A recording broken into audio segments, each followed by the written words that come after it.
Mon âme a soif de toi, mon cœur a faim de toi, mon ami.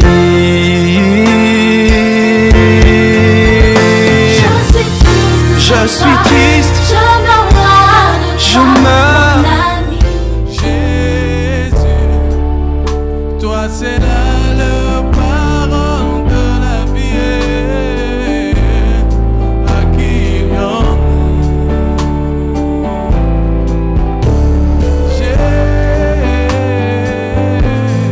Jésus,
le même hier, aujourd'hui, éternellement. Tu régneras à jamais. À qui pourrais-je te comparer, Père?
suis plus esclave de la peur. Je suis enfant de Dieu. Je ne suis plus esclave de la peur. Je suis enfant de Dieu. Je ne suis plus esclave de la peur. Je suis enfant de Dieu. Je ne suis plus esclave de la peur. Je suis enfant.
Jésus prend ta place. Jésus prend ta place. Que tous les autres noms disparaissent en ces moments. Que tous les autres noms disparaissent jusqu'à ce qu'il n'y ait que toi. Que tous les autres noms disparaissent. Jésus prend ta place. Jésus prend ta place. Yeah. Levé, cœur ouvert, quand nous prions, s'élevant plus haut, s'élevant plus haut. Élevé, cœur ouvert, quand nous prions. Seigneur, nous t'exaltons. Élevé, cœur ouvert, quand nous chantons. Nous t'élevons plus haut, nous t'élevons plus haut. Élevé, cœur ouvert, quand nous prions. Oh, Seigneur, nous t'exaltons. Que tous les autres noms disparaissent. En ce moment des confinements, hey, que tous les autres noms disparaissent jusqu'à ce qu'il n'y ait que toi. Que tous les autres noms disparaissent. Jésus prend ta place. Jésus prend ta place. Oh, que tous les autres noms disparaissent. Oh, que tous les autres noms disparaissent jusqu'à ce qu'il n'y ait que toi. Que tous les autres noms disparaissent. Hey, Jésus prend ta place. Jésus prend ta place. Jésus prend ta place. Jésus prend ta place dans nos vies. Jésus prend ta place dans nos familles. Jésus prend ta place dans ma nation. Jésus prend ta place en Afrique. Jésus prend ta place dans le monde. Reprends ta place, oh Jésus, Jésus. Reprends ta place, tu roi Seigneur. Nous t'incouronnons, Dieu, nous recourons en toi. Reprends ta place, mon Seigneur. Jésus prend ta place. Oh, oh, tous les autres noms disparaissent. Telle ma prière, que tous les autres noms disparaissent jusqu'à ce qu'il n'y ait que toi. Que tous les autres noms disparaissent. Jésus prend ta place. Oh, Jésus reprend ta place dans l'église. Oh, Jésus reprend ta place dans ce monde. Oh, telle ma prière, telle notre prière de ce soir. Oh, Jésus reprend ta place. Viens régner en maître. Jésus reprend ta place. Viens régner en maître. Jésus reprend ta place. Viens régner en maître. Jésus reprend ta place.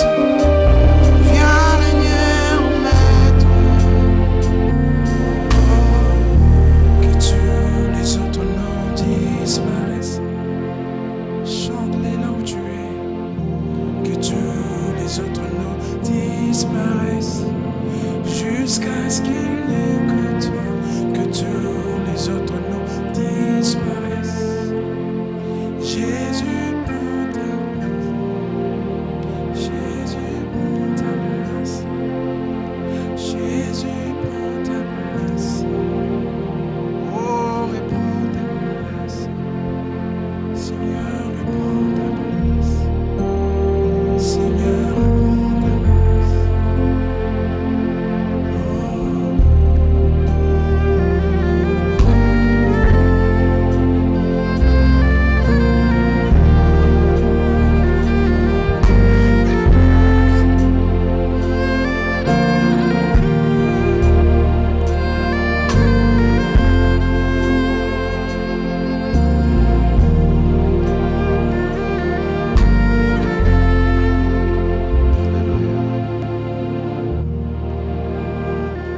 Seigneur, nous te bénissons pour ce temps que tu nous accordes dans ta présence. Nous savons, Seigneur, qu'un instant dans ta présence vaut mieux que 1000 ailleurs.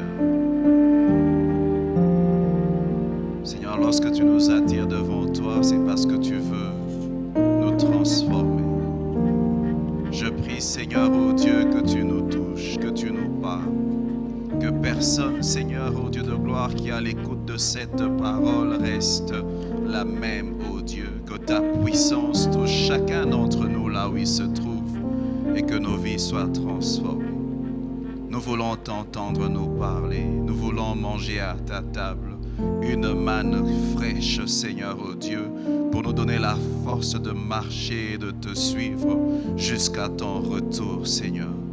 Atteins tes buts, Saint-Esprit, glorifie Jésus-Christ au milieu de nous, Seigneur. C'est au nom de Jésus-Christ que nous prions ainsi. Amen. Alléluia. Nous bénissons le Seigneur pour cette occasion qu'il nous donne de partager sa parole. Moi, c'est le pasteur Louison Tounassi de Cape Town. Je bénis le Seigneur et je remercie le pasteur Marcelo pour la confiance qu'il me donne de partager la parole en ce jour. Je demanderai à tous ceux qui nous suivent d'avoir leur Bible parce que nous allons lire beaucoup de versets de la parole de Dieu. Et puis si vous avez aussi un endroit où vous allez écrire, ça serait aussi bien parce que nous allons parcourir les Écritures. Nous allons commencer par le livre de Psaume 91 et puis nous lirons aussi dans Luc 18, 8. Je commence par Psaume 91. Je lis au nom du Seigneur. Celui qui demeure sous l'abri du Très-Haut repose à l'ombre du Tout-Puissant. Je dis à l'Éternel, mon refuge et ma forteresse, mon Dieu en qui je me confie, car celui qui te délivre du filet de l'oiseleur, de la peste et de ses ravages, il te couvrira de ses plumes et tu trouveras un refuge sous ses ailes. Sa fidélité est un bouclier et une cuirasse. Tu ne craindras ni les terreurs de la nuit, ni la flèche qui vole du jour, ni la peste qui marche dans les ténèbres, ni la contagion qui frappe en plein midi.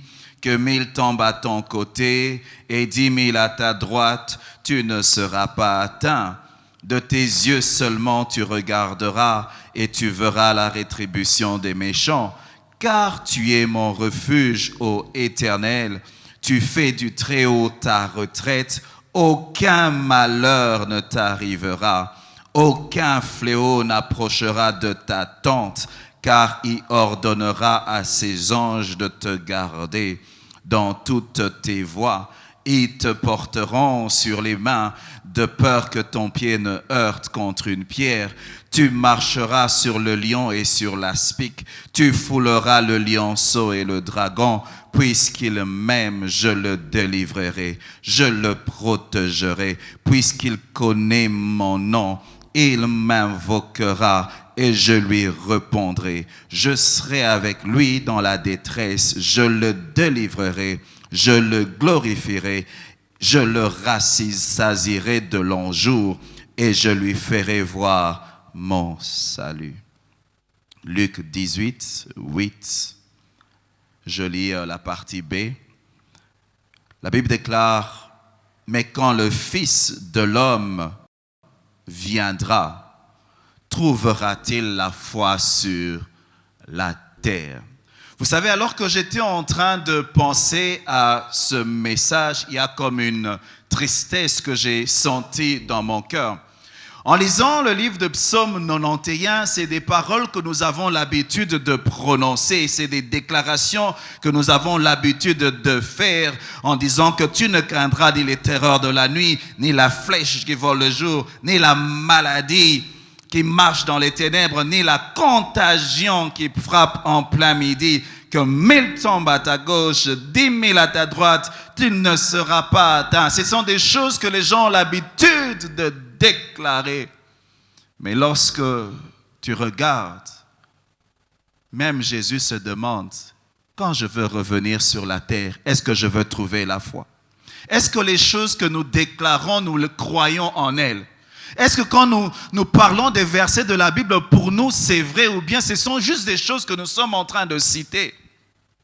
Vous savez, lorsque une crise arrive dans le monde, c'est aussi pour Dieu un moyen de tester la qualité de notre foi. Alléluia. Ça veut dire quoi? Il y a aujourd'hui une épreuve qui touche tout le monde. Il touche toutes les églises. Mais pendant cette épreuve, lorsque nous regardons notre foi, comment nous réagissons? La manière dont nous réagissons montre la qualité de notre foi. Est-ce que nous croyons en la Bible? Est-ce que nous croyons dans tous les versets de la Bible? Est-ce que la parole de Dieu a des saisons où elle opère et des saisons où elle n'opère pas? Ou bien elle est la même, elle ne change pas. Celui qui a parlé est fidèle, il est derrière sa parole pour l'accomplir. Est-ce que les chrétiens croient en la parole de Dieu? Les chrétiens ont peur de ce que les gens aussi ont peur. Les chrétiens, vous demandez, est-ce qu'il y a la foi? Est-ce que les gens ont la foi? Est-ce que les gens ont la foi? Jésus se demande, quand je veux revenir, est-ce que je veux trouver de la foi sur la terre? S'il revient maintenant, quelle est la qualité de ta foi? Est-ce que tu crois en la parole de Dieu? Est-ce que tu crois en Dieu? Est-ce que tu crois en Dieu? Il y a une crise mondiale qui touche le monde. Qu'est-ce que tu dis de la crise? Tu as peur comme tout le monde. Tu as peur comme tout le monde. Est-ce que tu crois? C'est dans les moments de crise qu'il faut utiliser sa foi afin d'être distingué. Est-ce que tu crois? Quelle est la confession que tu fais pendant cette période? Vous savez, nous allons essayer de faire le check-up de notre foi. Je veux nous emmener dans un parcours qui va nous aider à voir dans quel état se trouve notre foi, afin que lorsque Jésus revient, nous puissions savoir quel genre de foi il va trouver dans ma vie. Nous allons parler de quelques vérités sur la foi. Je veux en citer, j'irai une après une autre. Et puis je veux m'arrêter là où je veux m'arrêter, et la prochaine fois nous allons continuer. La première chose, c'est la définition de la foi. Nous allons dans le livre de Hébreux 1, 11:1. La Bible dit, « Or, la foi est une ferme assurance des choses qu'on espère, une démonstration de celles qu'on ne voit pas. » C'est-à-dire, la foi, ça veut dire, je suis sûr des choses que j'attends de Dieu. J'ai regardé une autre version, c'est en anglais, mais je veux traduire. Ils disent que la foi est une assurance des choses qu'on espère et une preuve que les choses une preuve des choses qu'on ne voit pas. Ça veut dire quoi? Ta foi est la preuve que les choses que tu attends vont s'accomplir. Ça veut dire quoi? Tu ne peux pas t'attendre à vivre des choses au-delà de ta foi. Alléluia. Ta foi, c'est la preuve que ce que tu attends de Dieu va s'accomplir. Une autre version dit, la foi est la substance des choses qu'on espère et une évidence des choses qu'on ne voit pas. Ça veut dire quoi? Quand tu enlèves la foi, les choses que tu espères deviennent vides. C'est rien. Tu peux déclarer des choses, tu peux prier pendant des heures et des heures, mais quand il n'y a pas de foi, il n'y a pas de substance. C'est vide. Une autre version dit, la foi est une assurance que les choses que nous espérons vont s'accomplir et une certitude que ce que nous ne voyons pas existe. Et la dernière version que je prends, on dit, la foi est la substance des choses que nous espérons et le signe que les choses qu'on ne voit pas sont vraies. La foi, c'est le signe que les choses que nous ne voyons pas sont vraies. Ça veut dire quoi? Au-delà de ce que nous regardons avec les yeux, il y a quelque chose de réel. Mais comment le monde le saura? C'est en regardant notre foi. Comment Dieu saura que nous croyons aux choses qu'on ne voit pas avec les yeux? C'est notre foi. Est-ce que ta foi témoigne des choses qui n'existent pas? Alléluia. Ferme assurance. Ça veut dire quoi? Une assurance qui n'est pas bougée facilement. Une assurance qui ne dépend pas des saisons, qui ne dépend pas des événements. Qu'il pleuve, même s'il pleut, tu as la même assurance. Il y a du vent, tu as la même assurance. On te dit qu'il y a une crise économique, tu dis ça ne change rien, j'ai la même assurance. On te dit qu'aujourd'hui, peut-être tu as une mauvaise nouvelle de ton travail, ça ne change rien. C'est une ferme assurance. Je suis sûr des choses qu'on espère. Vous savez, lorsque tu n'as pas une espérance, tu ne peux pas exercer ta foi. Je me suis rendu compte d'une chose, avec la crise qui vient de toucher le monde, quand vous demandez à beaucoup de gens, qu'est-ce que tu as comme projet, est-ce que tu vois ta vie dans une année? Les gens ne voient plus. C'est comme s'ils sont dans un choc. Ouf! Mais, mon frère, personne ne connaît la date du retour de Jésus. Alléluia. Nous nous préparons, mais comme on ne connaît pas la date, il y a des choses que nous devons faire sur la terre. Mais il y a des gens qui sont bloqués. Il n'y a plus de projet. Est-ce que tu vas te marier? Et les études? Quand il n'y a pas d'espérance, tu ne peux pas exercer ta foi. Il faut qu'il y ait une espérance. Qu'est-ce que tu attends? Qu'est-ce que tu projettes? Vous savez, l'espérance, c'est comme un architecte. Je regarde par exemple ce bâtiment ici. Ce bâtiment existait dans la pensée de quelqu'un, n'est-ce pas? C'est ça l'espérance. Elle existe dans le monde invisible. Cette personne a fait un plan, c'est devenu plus ou moins réel. Et puis après, il y a des gens qui sont venus exécuter. S'il n'y a rien dans l'invisible, il n'y aura rien dans le visible. Lorsque je regarde ta vie, dans 2 ans, tu vois quelque chose? Qu'est-ce que tu vois? Est-ce qu'il y a une espérance? Vous savez, nous, quand on s'est convertis, beaucoup de gens avaient commencé à négliger les études parce qu'on disait que Jésus revient bientôt, donc il n'y a plus de projets, on attend seulement Jésus revient. Et puis ça a pris 20 ans, et puis c'était compliqué. Alléluia. Il y a un dicton qu'on dit, prépare, sanctifie-toi comme si Jésus va revenir maintenant. Mais fais des projets comme s'il ne va pas venir maintenant. Alléluia. Ça dit que tu te prépares, mais en même temps, tu continues à avoir une espérance des choses que tu vas accomplir par rapport à ta mission sur la terre. Alléluia. Qu'est-ce que tu vois? Si le diable réussit à tuer ton espérance ou bien tes attentes, il tuera aussi ta foi. S'il n'y a pas d'attente, il tue ta foi.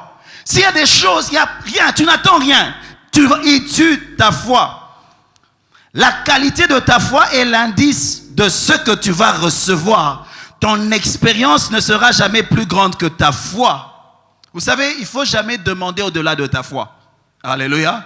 C'est comme aujourd'hui, j'ai vu beaucoup de gens, je me souvenais, on nous parlait de l'histoire d'un homme de Dieu appelé Johnny Lake. On dit qu'en Afrique du Sud, il y avait la lèpre à l'époque. Et puis, cette personne allait toucher des gens qui avaient la lèpre, mais lui ne n'attrapait jamais la maladie. Alors, on a pris son sang, on a regardé dans le microscope. Quand la maladie touchait son corps, la maladie mourait et lui continuait. Il opérait dans la foi. Alléluia. Et puis toi, maintenant, tu as lu les livres de Johnny Lake. Tu dis, maintenant, il y a corona dans le monde. Tu vas dans l'hôpital, là, il y a les gens, le corona. Tu dis, moi, je vais faire des choses ici. Je vais vous donner des billes sur la bouche. Tu dis, ouvre la bouche. Il ouvre la bouche. Tu dis, si tu opères au-delà de ta foi, qu'est-ce qui se passe? Au lieu que toi, tu changes la personne, c'est la personne qui va te contaminer. Alléluia. Ta foi est une preuve des choses que tu vas recevoir. Ne suis pas la foi de ton frère. Tu dois marcher avec une foi personnelle. Personnelle. Alléluia. Pas de doute. Jacques 1, 6 à 8 dit: mais qu'il demande avec foi sans douter, car celui qui doute est semblable au flot de la mer agité par le vent et poussé de côté et l'autre. Qu'un tel homme ne s'imagine pas qu'il recevra quelque chose du Seigneur. C'est un homme irrésolu, inconstant dans toutes ses voies. Lorsque tu as le doute, ta foi n'opère pas.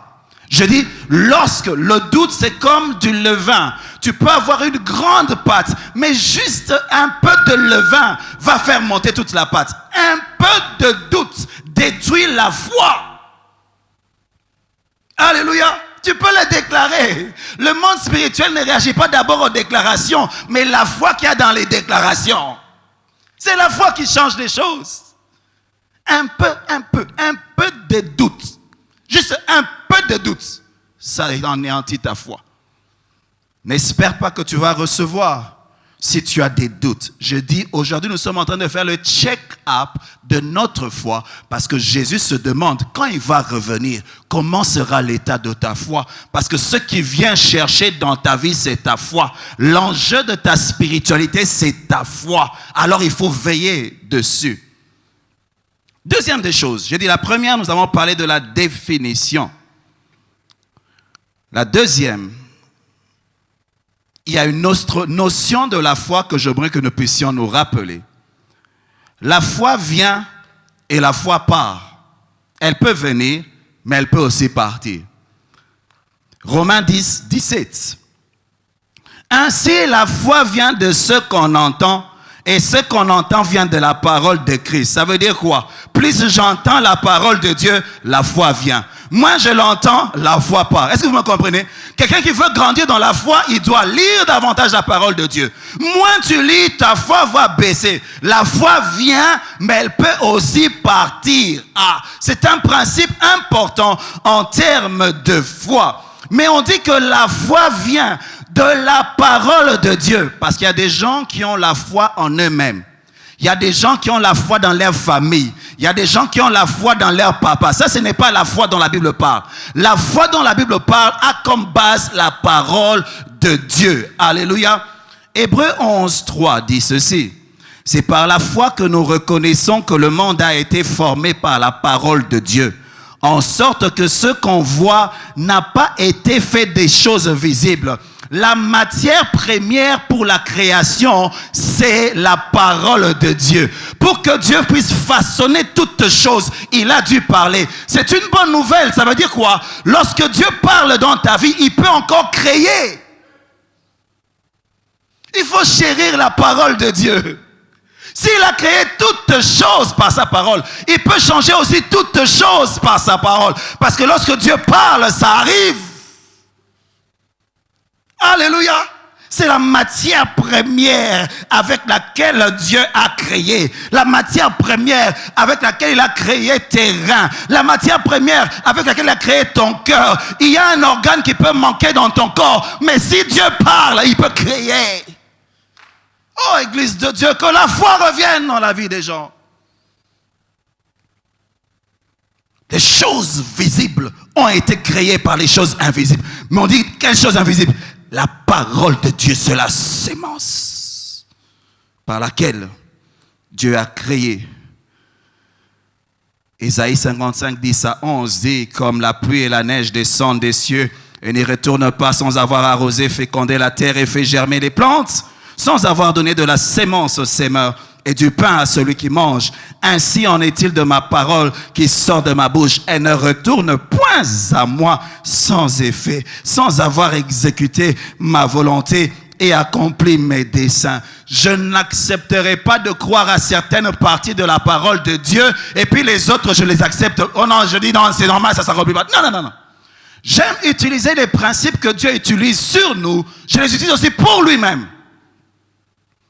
Vous savez, dans l'Ancien Testament, il y a un principe.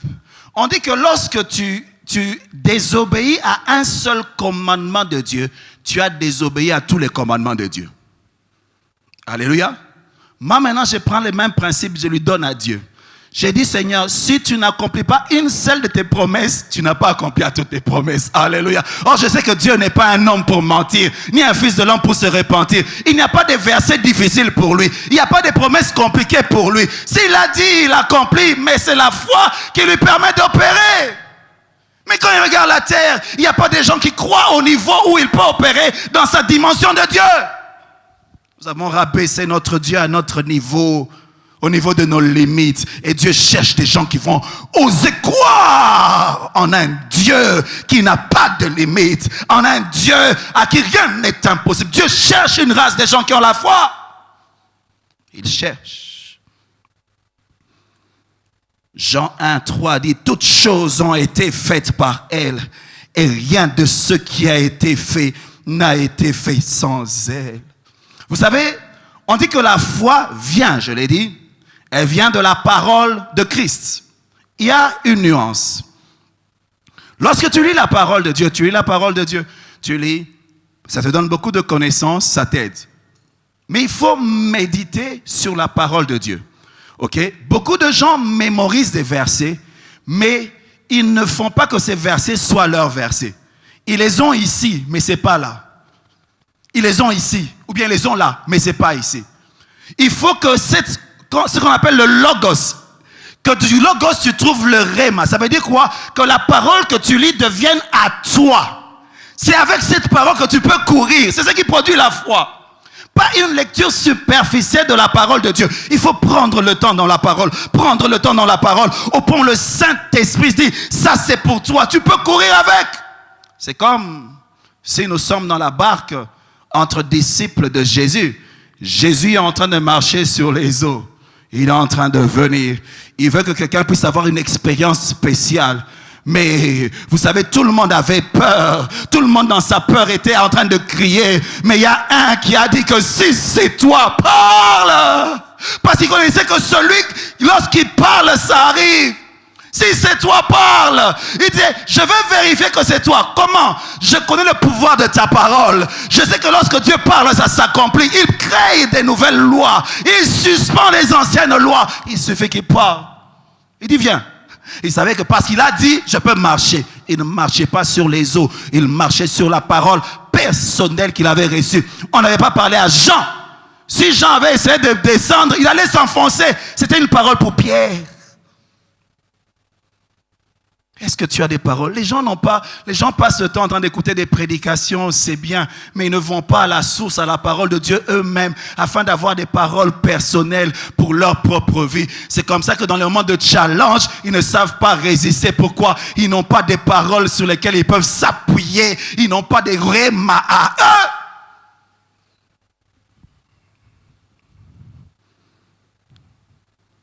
Alléluia. Plus tu médites la parole de Dieu, plus ta foi grandit. 3. Je vais essayer d'arriver à 10 aujourd'hui, mais je vais respecter le temps. La foi voit Dieu. 1, nous avons parlé la définition. 2, nous avons parlé, elle vient, elle part. Maintenant, c'est la foi voit Dieu. Ah, la foi voit Dieu. Dieu est esprit. Tu ne peux pas le voir avec tes yeux, à moins qu'il décide de se manifester comme ça. La foi voit Dieu. Plus Dieu est réel pour ta foi, les choses de la terre, tu les regardes différemment. Hébreux 11:6 dit, or sans la foi, il est impossible de lui être agréable, car il faut que ceux qui s'approchent de Dieu croient que Dieu existe. Quand on dit croire que Dieu existe, dans une autre version, on dit croire que Dieu est. C'est quand il s'est représenté à Moïse, il a dit je suis. Crois que Dieu est. Dieu est réel. C'est ta foi qui te permet de voir que Dieu est réel. Dieu est réel. Il est réel. Il est réel. Plus tu passes du temps avec Dieu, plus tu passes du temps dans sa parole, plus il devient réel. Il devient réel. Il faut arriver au niveau où Dieu devient plus réel que les choses que tu vois. Plus réel. Lorsque ta foi grandit, elle devient plus forte que tes yeux physiques. Plus réel que tes yeux, que tes sens. Plus réel que tes émotions. Croire que Dieu existe. Dieu, pas existe. Dieu est réel. Il est réel. Lorsque Lazare était mort dans Jean 11, 24 à 26, alors que Jésus vient, il rencontre Marthe. Marthe lui dit, je sais, lui répondit Marthe, qu'il ressuscitera à la résurrection au dernier jour. Jésus lui dit, je suis la résurrection et la vie. Celui qui croit en moi vivra, quand même il serait mort. Et quiconque vit et croit en moi ne mourra jamais. Crois-tu seras? Beaucoup de gens ont une notion de Dieu lointain. Alors Dieu existe. Il dit non, j'ai pas envie que tu aies une révélation de moi religieuse. Je suis réel. Je suis la résurrection et la vie. Par là où je suis, là où il y a la mort, je peux donner la vie. Il me dit, je sais, tu vas aller ressusciter au dernier jour. C'est ce que la foi que beaucoup de gens ont. Beaucoup de gens croient. Non, lorsque Jésus va revenir, les morts en Christ vont ressusciter, n'est-ce pas? Jésus, les morts en Christ vont ressusciter. Nous serons tous changés, on aura un nouveau corps. Gloire à Dieu. Mais il y a des gens qui expriment ça par manque de foi. Pourquoi? Si tu crois que Jésus est capable de te donner un nouveau corps, Si tu vois que Jésus peut ressusciter un mort, comment tu as du mal à croire que Jésus est capable de guérir quelqu'un qui est malade? Comment tu as du mal à croire que Jésus est capable de donner un nouvel organe? Tu crois qu'il peut donner un nouveau corps? Pourquoi pas un nouvel organe? Tu parles, on a l'impression que c'est de la foi, mais en fait c'est la foi de Marthe. Une foi lointaine. Je sais qu'il verra. Non, il dit je suis. Avant de le manifester là, je veux me manifester maintenant. On ne peut pas épuiser la puissance de Dieu. Dieu veut faire des choses maintenant, mais il n'y a pas de gens qui croient avec lui pour maintenant. On reporte à demain ce que Dieu a envie de faire aujourd'hui. Dieu cherche des gens. Vous savez, les temps de crise sont les temps où Dieu se manifeste puissamment. Mais il faut que les chrétiens puissent quitter la mentalité de crise qui dit que c'est une opportunité pour voir la manifestation de la gloire de Dieu comme jamais. Mais là, il faut que tes yeux voient Dieu, qu'il soit réel pour ta vie. Alors tu peux fonctionner dans un autre monde. On te traite de fou, mais tu n'es pas fou. Tu vois Dieu dans une autre dimension. Tu comprends les choses différemment. Ceux qui connaîtront leur Dieu agiront avec fermeté. La révélation de Dieu va déterminer le degré de ta foi. Plus Dieu se révèle à toi, plus ta foi grandit. Tu le connais en particulier. Lorsqu'il a rencontré Abraham, il a dit, je suis le Dieu Tout-Puissant. Chaque fois qu'il se révèle, il se présente. Plus tu as la révélation de Dieu, plus tu peux tenir dans la foi. Mais le comble, c'est que beaucoup de gens ne se donnent pas la peine de chercher Dieu, d'avoir une révélation personnelle. Il faut que ce soit ton Dieu, un Dieu personnel, afin que tu sois capable d'entrer dans les choses qu'il a pour toi.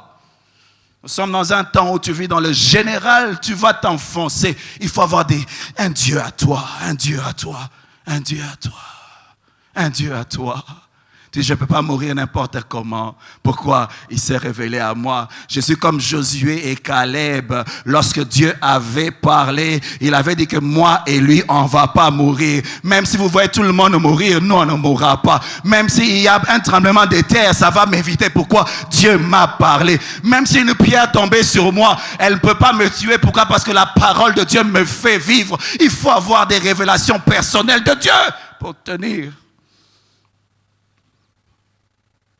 Le degré de ta révélation détermine le niveau de ta foi. Comment tu vois Dieu? Ta foi va t'aider. Quelle révélation tu as de lui? Alléluia. 4. J'ai dit, j'essaie d'arriver jusqu'à 10. La foi te permet d'être agréable à Dieu. Hébreux 11, 6. Sans la foi, il est impossible. Je dis, il est impossible d'être agréable à Dieu. C'est-à-dire, quand tu t'approches de Dieu, ce que Dieu veut voir, c'est ta foi. Vous savez, lorsque vous étiez dans le livre de Lévitique, on disait que toutes les offrandes qui étaient offertes, on devait mettre du sel dessus. Ça veut dire quoi? Pour que Dieu puisse aimer l'offrande. C'est comme si, il aimait le sel. Mais maintenant, quand il n'y a pas de foi, tu offres un service à Dieu sans foi. Il n'aime pas ton service. Tu chantes sans foi, il n'aime pas, même quand la chanson est belle. C'est pour ça que même dans les offrandes, qu'on ne mette pas le miel. Le miel, c'est bon, mais ce n'est pas le miel qu'il cherche. Il cherche la foi. Alléluia. La voix peut être belle, mais tu déclares des paroles qui sont au-delà de ta foi. Ça t'est déjà arrivé, non? Tu chantes, mais les choses que tu chantes là, tu n'y crois même pas. Les gens vont aimer, mais Dieu au ciel, il dit non, il n'y a pas de foi dans ces chants. Tu peux avoir un service, tu sers Dieu, tu murmures, tu ne crois pas aux choses attachées au service. Tu donnes à Dieu, mais tu ne crois pas aux promesses attachées à Jésus. C'est comme ça que tu ne vois rien. Pourquoi? Dieu, pour que ce soit agréable, il faut qu'il y ait la foi. Sans la foi, il est impossible de lui être agréable. Je peux jeûner, je peux me mortifier, je peux me sacrifier, perdre du poids, donner aux pauvres, mais s'il n'y a pas la foi, pour Dieu, c'est rien. Vous savez, le christianisme commence par la foi. On nous appelle croyants. C'est la foi qui permet que nous puissions commencer. Quand tu perds la foi, on dit que tu es apostat. Ça veut dire que sans la foi, tu n'es plus. C'est la foi qui te permet de lui être agréable dans tout ce que tu fais. Mais je demande encore, quand le Fils de l'homme reviendra, trouvera-t-il la foi sur la terre? Est-ce que les chrétiens ont encore foi en Dieu? On est devenus des religieux. Des religieux. Est-ce que les gens ont foi en Dieu? Est-ce qu'on croit aux paroles de Dieu? 5. La foi honore Dieu et Dieu honore la foi. Alléluia. La foi honore Dieu et Dieu honore la foi. Il y a une histoire dans Matthieu 13, 54 à 58. Jésus va dans sa patrie, là où il a grandi. La Bible dit que s'étant rendu dans sa patrie, il enseignait dans la synagogue, de sorte que ceux qui l'entendirent étaient étonnés et disaient, d'où lui vient cette sagesse, ces miracles? N'est-ce pas le fils du charpentier? N'est-ce pas Marie qui est sa mère? Jacques, Joseph, Simon, Jude, ne sont-ils pas ses frères? Et ses sœurs ne sont-elles pas toutes parmi nous? D'où lui viennent donc toutes ces choses? Et il était pour eux, une occasion de chute. Mais Jésus leur dit, un prophète n'est méprisé que dans sa patrie et dans sa maison. Et il ne fit pas beaucoup de miracles dans ces lieux à cause de leur incrédulité.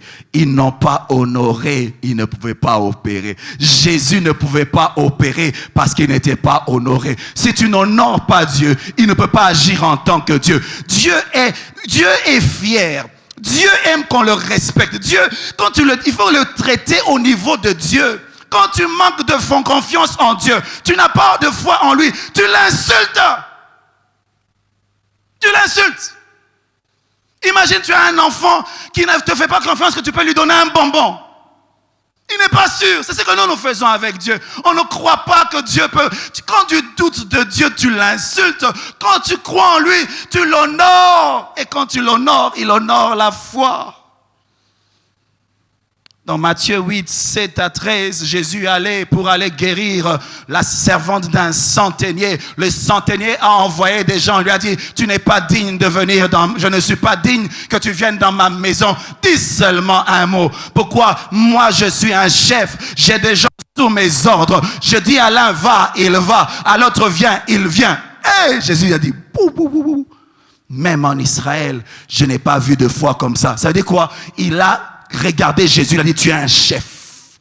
Ta parole travaille pour toi. Quand tu commandes, ça va s'accomplir. Jésus cherche des gens qui croient en sa parole. Jésus cherche des gens qui croient en sa parole. Que s'il parle, même à des milliers de kilomètres, ça va s'accomplir. Même sans te toucher. Ah, je bénis cette saison où on ne touche pas beaucoup les gens, mais on peut parler. Il faut que tu crois que la parole déclarée en ces lieux, c'est comme la parole de Jésus allant dans la maison du centenier. Quel que soit l'endroit où tu es, elle vient vers toi. Elle accomplit le but. Parce qu'il est derrière sa parole pour l'accomplir. Mais il faut que tu shiftes de la foi d'être touché et de la foi à recevoir la parole. Une seule parole de Dieu. C'est comme Anne. Elle avait reçu une parole de Dieu à travers l'homme de Dieu. Elle qui pleurait a arrêté de pleurer. Pourquoi? La parole de Dieu pour lui c'était suffisant. Parce que quand tu as une parole de Dieu, tu as Dieu. Il est fidèle à sa parole. Ce n'est pas un homme pour mentir, ni un fils de l'homme pour se repentir. Quand tu l'as, tu l'as. La foi honore Dieu. Et Dieu honore la foi. Mais il y a de moins en moins de gens qui croient que mettant à ma gauche, 10 000 à ma droite, je ne serai pas atteint.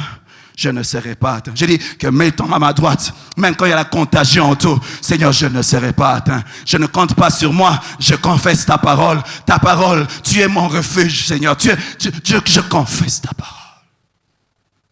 Église de Dieu, Dieu cherche la foi. Ne sois pas comme Pierre. Alors qu'il marchait sur les eaux, la tempête est venue. Vous savez, des gens qui ont reçu des paroles de Dieu pour cette année, hein? De cette année, tu vas faire ça. Mais Corona, ça, c'est pas une tempête. C'est une tempête. C'est autre chose.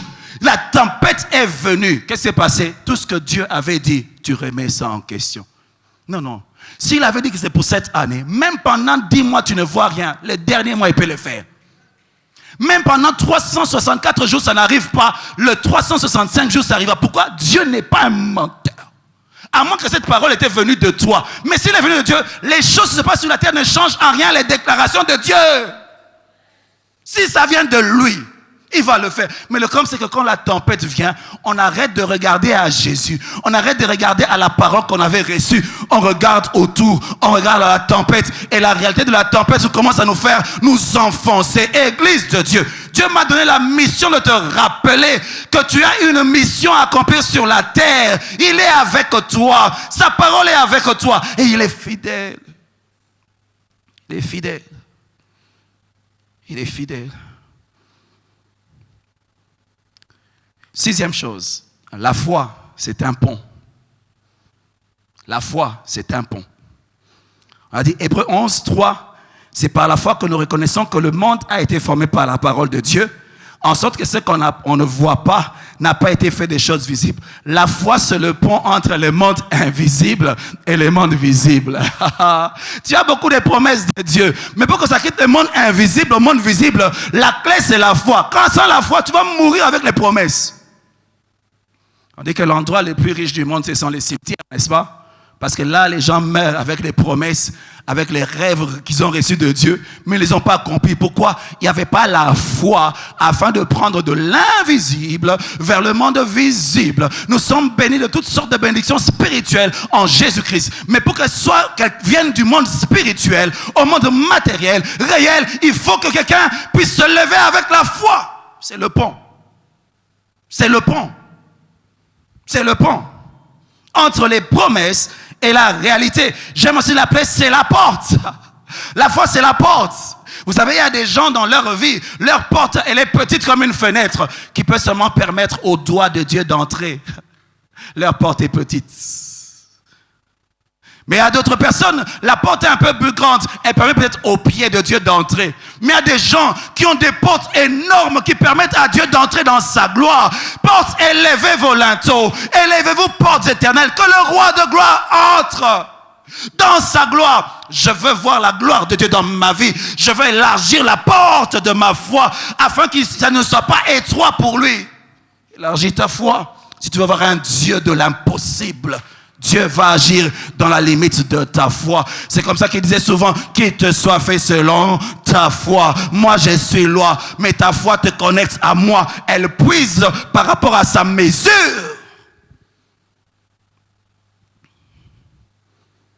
Sept. Rien n'est impossible à celui qui croit. Je vais le répéter. Rien n'est impossible. C'est ce verset, beaucoup de gens, tu cites ça, mais tu ne crois plus. Hein? Je dis, rien n'est impossible à celui qui croit. Je dis, rien n'est impossible à celui, Marc 9, 23. Rien n'est hors de portée de la foi. Rien n'est impossible à celui qui croit. Oh, essaie d'être fou dans ta foi. Rien n'est impossible à celui qui croit. Je prie qu'alors que je déclare des choses, que je brise les frontières de ta foi. Rien n'est impossible. Il faut que tu entres dans le monde de Dieu. Le monde, il n'y a pas de limite. Rien n'est impossible. Dieu ne regarde pas les saisons, les temps. Non. On n'a pas dit ça dépend des temps. Non. Rien n'est impossible. Quand? Tout le temps. Rien n'est impossible à celui qui croit. Même quand il neige dehors, même quand il vente dehors, rien n'est impossible à celui qui croit. Même quand il y a la crise dehors, les maladies dehors, rien n'est impossible à celui qui croit. Rien. Vous savez, ces temps de crise, c'est les temps où j'ai fait des gros projets avec Dieu. Parce qu'au ciel, j'ai vu que Dieu n'a pas changé. Il n'y a pas de crise au ciel. Ce sont des secousses sur la terre. Mais rien n'est impossible à celui qui croit. La foi te permet d'opérer dans le divin. Parce que rien n'est impossible à Dieu. Mais quand tu opères dans la foi, rien n'est impossible. Oh, je veux mourir en ayant expérimenté des choses avec Dieu. J'aime lorsque Jean-Baptiste a commencé à douter de Jésus. Jésus n'a pas fait des discours. Il a pris des malades, il a pris des boiteux, il a pris des aveugles, il les a guéris. Il a dit, va lui dire que les boiteux sont en train de marcher, les malades sont en train d'être guéris, les aveugles voient, les morts ressuscitent. Il a dit, ça, ce sont les signes du royaume de Dieu. Nous sommes l'église, nous devons manifester les signes du royaume de Dieu. Le royaume de Dieu encore sur la terre à travers l'église. Nous devons le manifester. Mais il faut la foi. 8. La foi te fait vivre. Hébreux 10, 38. Mon juste vivra par la foi. Dans Habakkuk, on dit, mon juste vivra par sa foi. C'est personnel. On n'aura pas les mêmes vies, parce qu'on n'a pas les mêmes niveaux de foi. Mais s'il se retire, mon âme ne prend pas plaisir en lui. C'est-à-dire, il avait la foi, mais les événements sont arrivés, il a perdu la foi. Il dit, je ne prends plus plaisir à toi. C'est quand Dieu prend plaisir à toi, il te cherche. C'est comme Adam. Dieu prenait tellement plaisir à Adam que Dieu venait le rencontrer. Adam. Dieu prend plaisir à ta présence quand dans la présence de Dieu tu exerces la foi. Dieu dit, je veux manifester ma gloire sur la terre. Mais est-ce qu'il y a des gens qui vont oser croire en moi?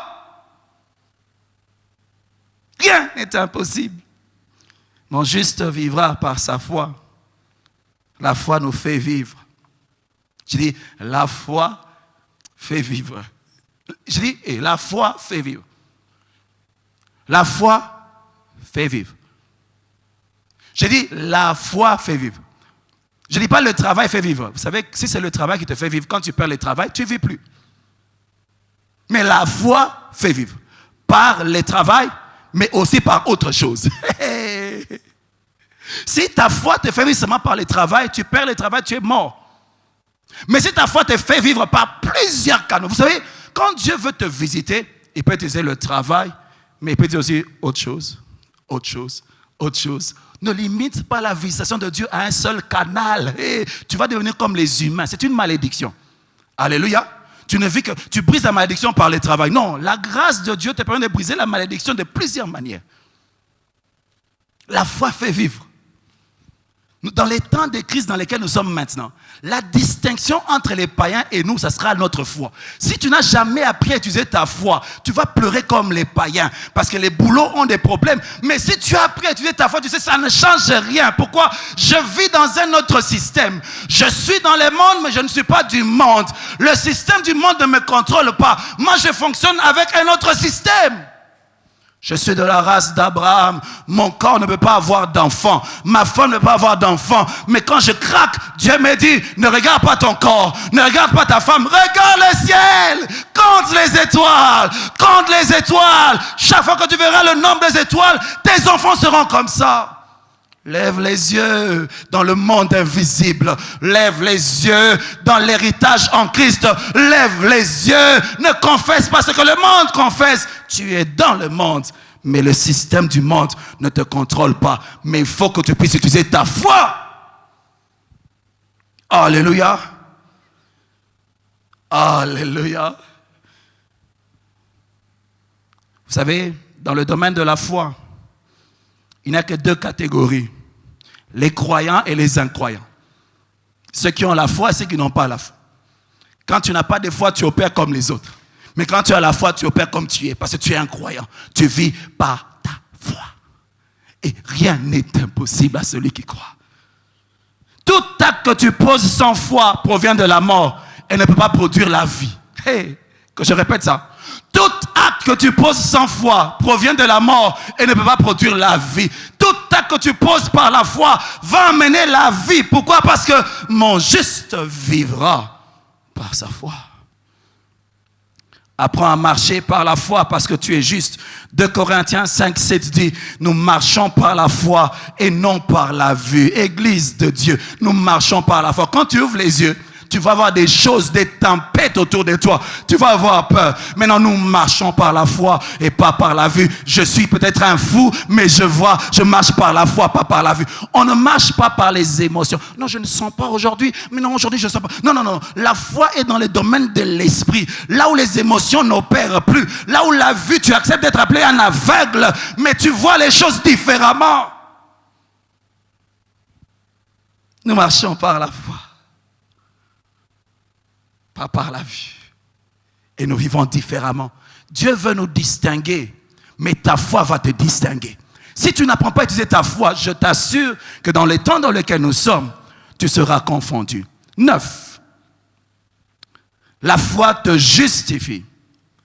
Romains 5, 1. Étant donc justifiés par la foi, nous avons la paix avec Dieu. Ça veut dire quoi? La foi te donne accès à Dieu. Elle te connecte à Dieu. C'est la foi. Ce ne sont pas tes œuvres, c'est la foi qui te donne accès à Dieu. Et la dernière des choses, pour aujourd'hui, c'est que la foi te donne la victoire. 1 Jean 5, 4. Tout ce qui est né de Dieu triomphe du monde. Et la victoire qui triomphe du monde, c'est notre foi. La victoire qui triomphe du monde, c'est notre foi. Dans le monde, il y a le prince de ce monde. Il y a son royaume qui nous attaque. Il y a son système. Il y a des hommes qui travaillent pour établir le système de l'Antichrist. Mais ce qui te permet de triompher, de ne pas subir ces choses, c'est ta foi. N'aie pas peur. N'aie pas peur. La victoire qui triomphe du monde. Moi, j'aime le dire, l'Église est encore sur la terre. Le diable ne peut pas faire ce qu'elle veut. Nous avons encore le pouvoir de lier et de délier. Nous pouvons encore déjouer ses plans. Nous pouvons retarder ses plans. De manière à ce que lorsque nous sommes enlevés, alors il peut faire ce qu'il veut. Mais tant que nous sommes sur la terre, on ne subit pas. Je dis, on ne subit pas. La victoire qui triomphe du monde. Celui qui est en nous est plus fort que celui qui est dans le monde. Le système dans lequel nous vivons est plus puissant que le système de ce monde. Mais il faut utiliser ta puissance. Comment? Par la foi. Par la foi. Alléluia. Je veux atterrir pour aujourd'hui. Le Seigneur, alors qu'il me parlait, alors que il y a beaucoup de choses qui montrent que Jésus n'est pas très loin. Mais il me disait, les gens parlent de mon retour. Mais il y a quelque chose que je veux voir quand je viens. C'est la foi. Quand je veux venir, dans quel état vous serez? Je veux venir cueillir la foi. Mais est-ce que je vais la trouver? Les épreuves qu'il y a maintenant sont un test pour montrer à chacun d'entre nous la qualité de sa foi. Et je vous ai dit, cette épreuve n'est même pas terrible. Il y a des gens qui ont connu des épreuves plus dures. Alléluia. Il y a des chrétiens qui ont connu des épreuves plus dures. Qu'on a tués à cause de l'évangile. On leur a fait des choses à cause de l'évangile. Mais c'est un test pour nous dire, est-ce que nous croyons encore en Dieu? Est-ce que nous croyons encore à la parole de Dieu? Comment nous réagissons? Quelles sont nos déclarations? Lorsque le Fils de l'homme reviendra, trouvera-t-il de la foi sur la terre? Nous allons courber nos têtes dans la prière devant le Seigneur. J'aimerais que la chorale m'aide. Nous allons chanter « Si la mer se déchaîne, si le vent souffle fort ». Oh Jésus, Seigneur, oh Jésus. Nous sommes là devant toi, Seigneur. Quand tu vas revenir, est-ce que tu vas trouver la foi? Ce n'est pas une affaire collective, c'est une affaire personnelle. Le temps de challenge, c'est le temps où tu veux te manifester plus puissamment. Mais tu cherches des hommes qui vont oser croire. Nous ne regardons pas cette tempête. Nous regardons au chef et au consommateur de notre foi. Il nous a donné une mission. La tempête ne va pas empêcher que ça se fasse. Il nous donne la force de marcher sur les eaux, même les eaux de la tempête. Il nous donne la capacité de marcher sur les eaux calmes, mais aussi sur les eaux où il y a la tempête. Oh, je ne veux pas regarder avec mes yeux. Je veux regarder avec ma foi. Je peux confesser ce que le monde confesse. Je peux pleurer quand il pleure. Je ne peux pas avoir peur quand il a peur. Je ne veux pas redouter ce qui redoute. Je ne veux pas amoindrir les rêves de Dieu dans ma vie. Je me souviens de ce que tu as dit. Allons sur l'autre bord. Tu es fidèle à ta parole. Tu es fidèle à ta parole. Tu es fidèle à ta parole. Tu es fidèle à ta parole. Tu es fidèle à ta parole. Dis à Dieu, restaure ma foi. Dis à Dieu, restaure ma foi. Je n'ai plus la force de croire ce que je vois mes frères. Je n'y crois plus, restaure ma foi. Je n'ai plus la force même de lire la parole, ni de prier. Restaure ma foi.